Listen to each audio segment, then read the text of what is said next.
Cette lettre vous parvient d'un pays couvert de collines verdoyantes, de vallées luxurieusement vertes. C'est un pays où beaucoup de paysans ont laissé la campagne pour venir s'installer dans les bourgs et dans les grandes villes. Et dans ces villes, on trouve les problèmes de la criminalité, du chômage, du surpeuplement et de l'abandon.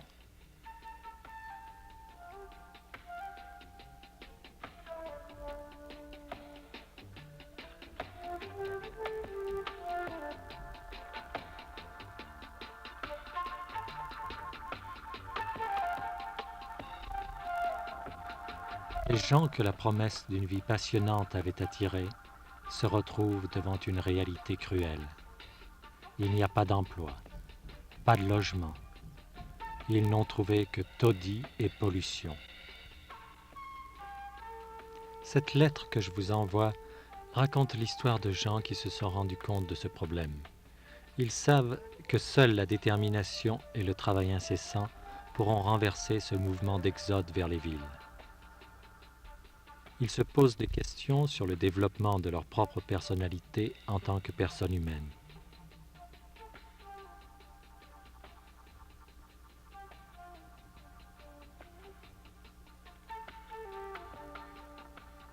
Je vous envoie cette lettre de la Jamaïque, de Cancun.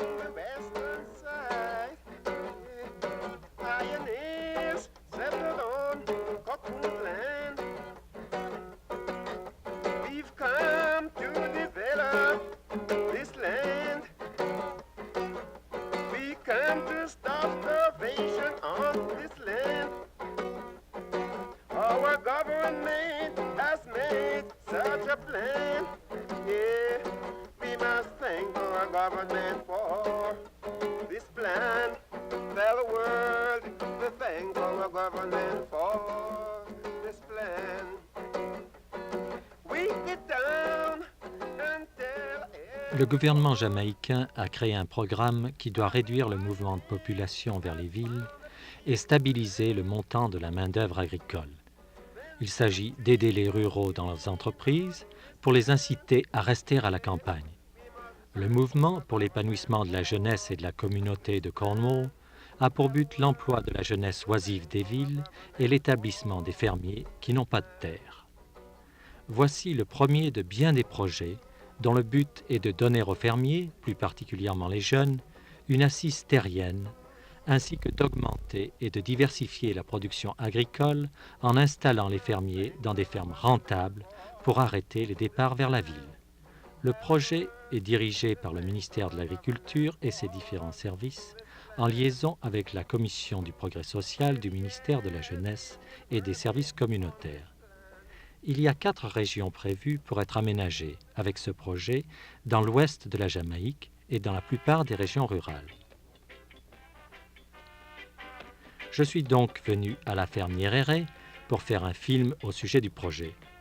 Et je pensais voir encore un autre de ces projets gouvernementaux, pour voir peut-être une autre expérience agricole ou un ensemble d'habitations à loyer modéré. Un autre plan fondé sur les bases fragiles d'une promesse électorale.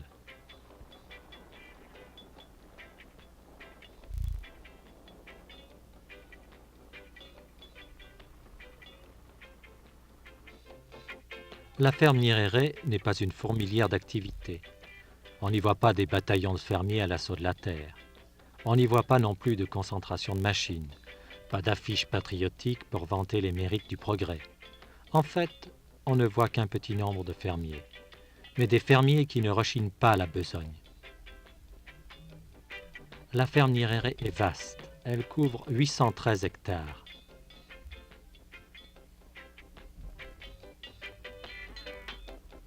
Chaque fermier peut recevoir jusqu'à 1,82 hectares lorsqu'il est accepté dans le projet. Les fermiers sont choisis individuellement par la Commission du progrès social. Ils doivent s'intéresser à l'agriculture ou avoir une certaine expérience des choses de la terre et devraient faire partie d'une organisation ou d'un groupe social. Un fermier ou une fermière peut entrer dans l'une quelconque des 3 phases. La phase 1 comprend les fermiers qui travaillent déjà dans le voisinage. Ils peuvent recevoir en location 0,8 hectares. La phase 2 comprend les fermiers qui ont besoin de plus de terre. Ils reçoivent toute une surface d'exploitation fermière. La phase 3 comprend les fermiers qui s'établissent. Ils reçoivent terres et habitations. Ces derniers doivent avoir de 18 à 30 ans. La terre leur est louée pour une période de 49 ans. 75% des fermiers choisis viennent de milieux ruraux.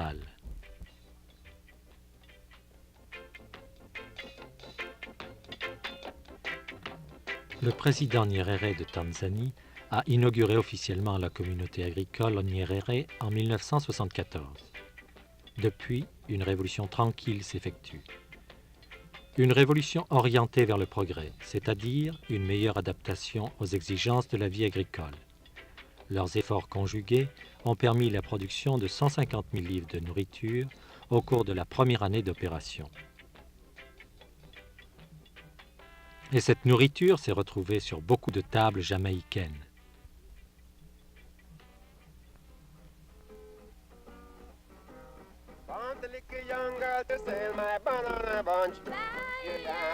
Oui, des aliments pour nourrir tout un pays.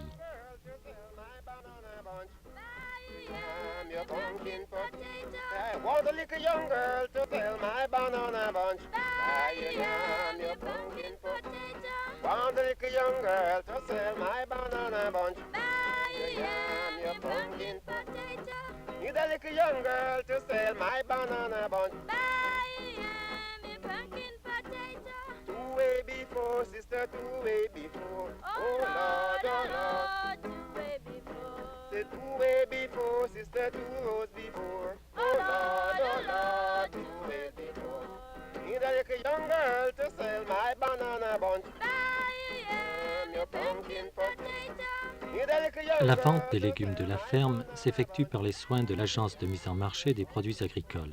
C'est un organisme gouvernemental qui assure la répartition équitable des produits alimentaires dans le pays. On fait pousser une assez grande variété de produits comme les pommes de terre, les courges et les pois rouges.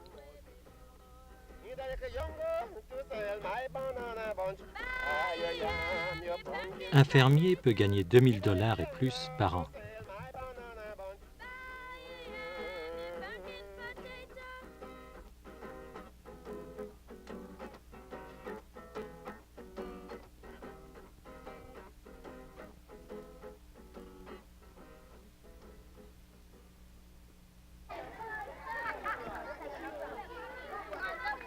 À l'école, à l'école.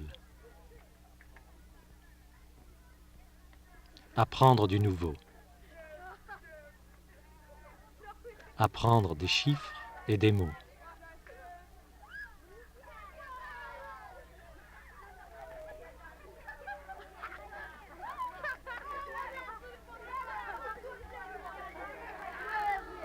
L'école primaire de Kakoun est située non loin de la ferme et les enfants des fermiers se retrouvent avec d'autres, tout prêts à utiliser les ressources de l'éducation.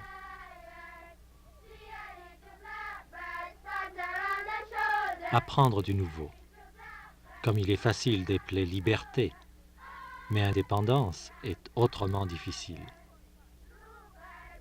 L'éducation est la base de l'assurance, de l'autonomie, et la vie n'est pas un banquet où l'on est servi. Apprenez bien. Vous êtes la nation de demain.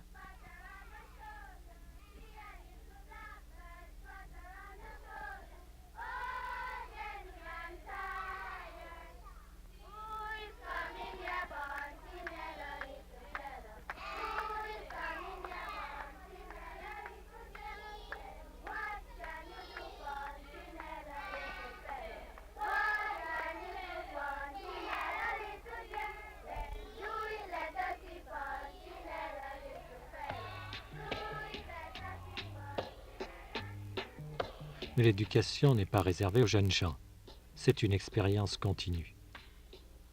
Le ministère de l'Agriculture prend la responsabilité de l'éducation technique agricole des fermiers en envoyant des instructeurs spécialisés.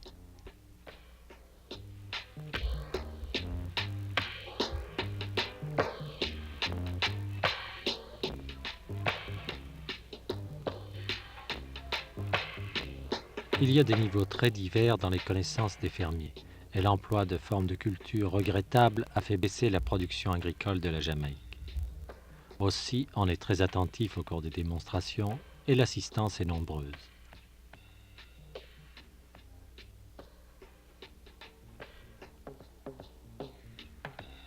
Les fermiers pionniers savent bien que les résultats recherchés dépendent d'une connaissance des diverses méthodes de culture appropriées. Il faut obtenir une plus grande familiarisation avec les moyens techniques et ses yeux attentifs sont prêts à dominer les évolutions de cet appareillage compliqué.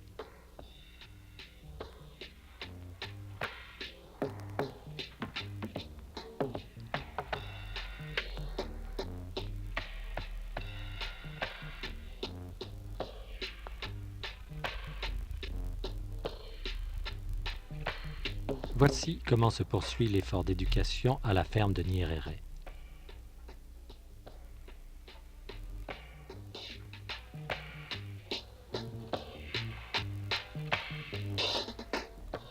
Les classes d'art ménager permettent à la femme du fermier de contribuer elle aussi à cette entreprise vitale. Des moniteurs de la Commission du progrès social donnent des cours d'économie domestique.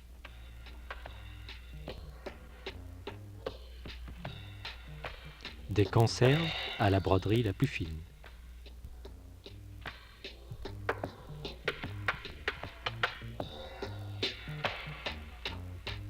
Une maison n'est pas un foyer. Il faut travailler pour faire d'une maison un foyer.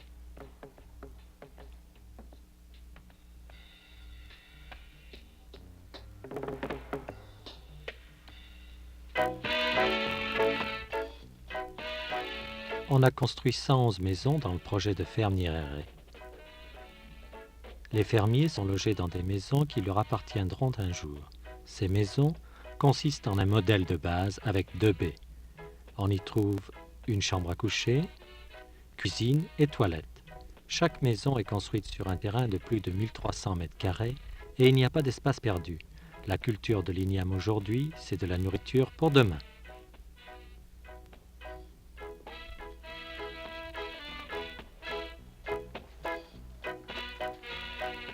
On laisse momentanément les travaux des champs pour mettre à neuf la maison, pour en faire un vrai chez-soi. On apprécie l'aide, même celle des toutes petites mains.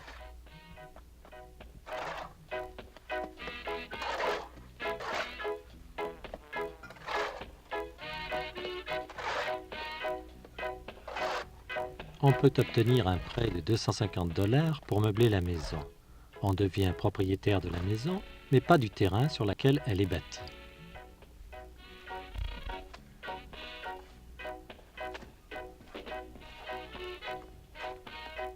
Les remboursements peuvent s'étaler sur une période de 20 ans et l'on peut emprunter de l'argent pour tout finir.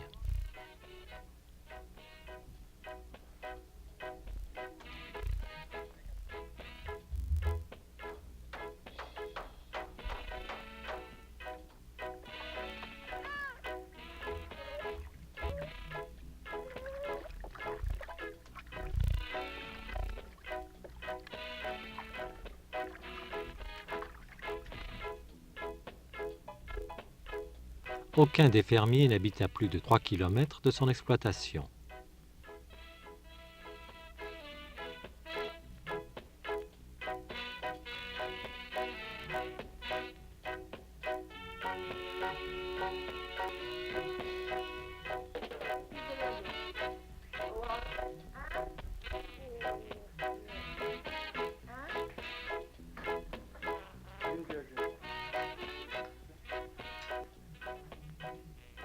Vivre ensemble, travailler ensemble. Voilà les forces primaires de la vie en famille, de la vie en communauté.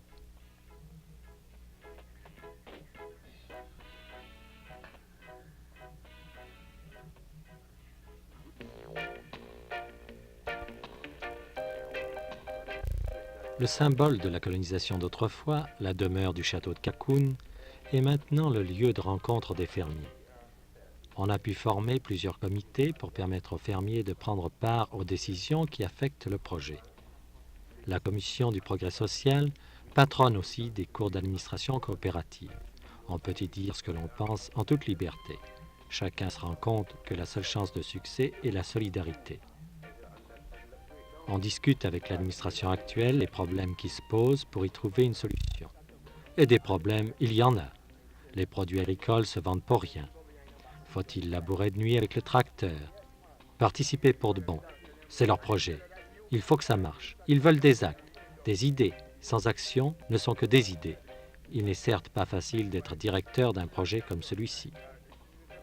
Les fermiers seront eux-mêmes un jour chargés d'administrer l'ensemble du projet.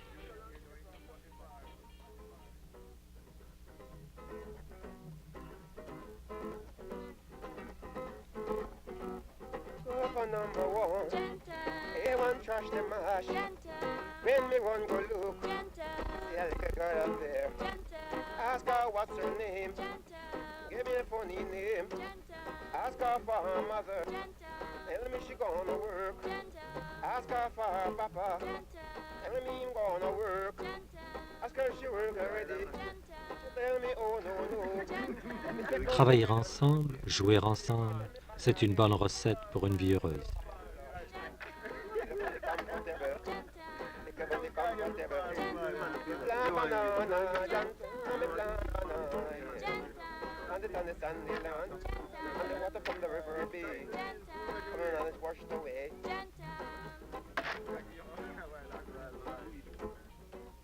Lord, me get it already. Yes, me get it already. Soft like guava jelly. Vieillards et jeunes gens se rencontrent.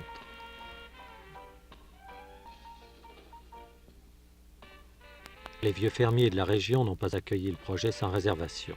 Mais l'esprit de solidarité a été le plus fort et la sagesse acquise avec l'expérience est transmise pour le plus grand bien de tous.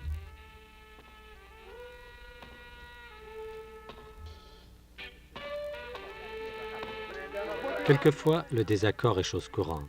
Friction entre fermiers venus de la campagne et fermiers importés des villes. De la jalousie aux préjugés, il n'y a souvent qu'un pas. Nous sommes humains après tout. Mais il y a d'autres difficultés directement liées à la terre.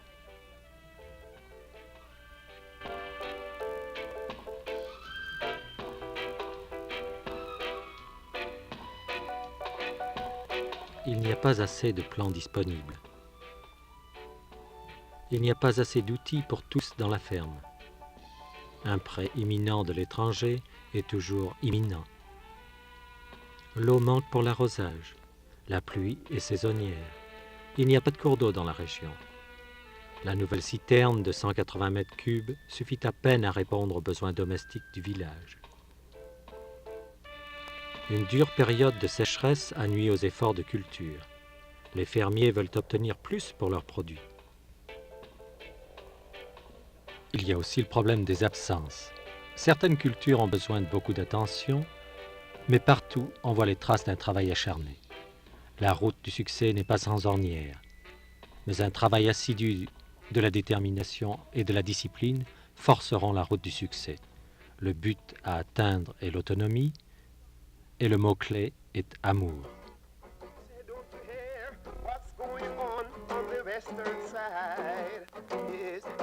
Pioneers settled on Cocoon's land.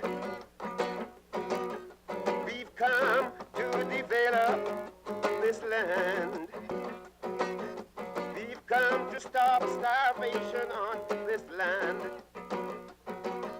Our government has made such a plan. Tell the world to thank our government for this plan.